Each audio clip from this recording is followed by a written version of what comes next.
Madras state నుంచి Andhra state విడిపోవడం, తెలంగాణ ఆంధ్ర స్టేట్లు కలిసి ఒక రాష్ట్రం ఏర్పడడం, ఆ తర్వాత మళ్ళీ తెలంగాణ విడిపోవడం మనం చూస్తూనే ఉన్నాం. కానీ ఒకసారి మనము ఈ తెలుగు రాష్ట్రాలలో చూసినప్పుడు ప్రధానంగా గోదావరి మీద, కృష్ణా నది మీద అనేక ప్రాజెక్టులు కట్టారు. తక్కువేం కాదు.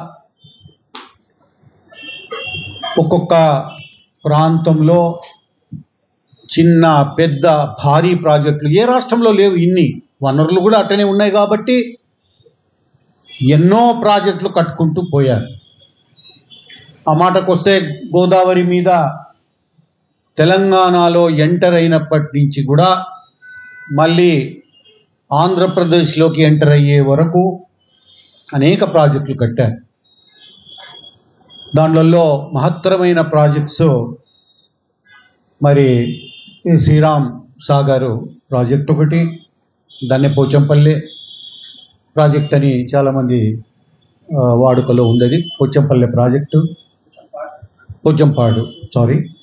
అదే రకంగా మనము చూస్తే మరి నిజాం సాగర్ కానీ అనేక రకాలుగా ఇచ్చంపల్లె కానీ మరి కాళేశ్వరం లేటెస్ట్గా అనేక ప్రాజెక్టులు వచ్చాయి. మహత్తరమైన ప్రాజెక్టులు ఇవి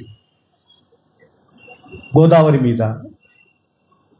అదే రకంగా మనం చూసాం స్వాతంత్రం రాకముందే మరి గోదావరి మీద ధవళేశ్వరం ప్రాజెక్ట్. అది దీంట్లో మనం గమనించాల్సింది ఏమంటే ఇది ఏదో అందరము బాగుపడే విధంగా, తెలుగు జాతి బాగుపడే విధంగా ప్లాన్ చేసుకోవాల్సినటువంటి అవసరం ఉంది. ఊరికేనే ఏదో ఘర్షణ ధోరణికి పోవడము ఇంకోటి కాదు. ఈ రెండు రాష్ట్రాలు వ్యవసాయ పరంగా, పారిశ్రామిక పరంగా ఈరోజు తాగునీరు, సాగునీరు అందాలి అంటే మరి రెండు రాష్ట్రాల ప్రజలు, అదే రకంగా నాయకులు, నిపుణులు అందరూ కూడా ఒక ప్లాన్ ప్రకారంగా పోవాల్సినటువంటి అవసరం ఉంది.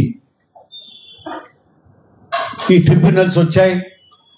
బ్రిజేష్ కుమార్ ట్రిబ్యునల్ అది అవార్డు పాస్ అయినా కూడా సుప్రీంకోర్టులో అది పెండింగ్లో పడిపోయింది.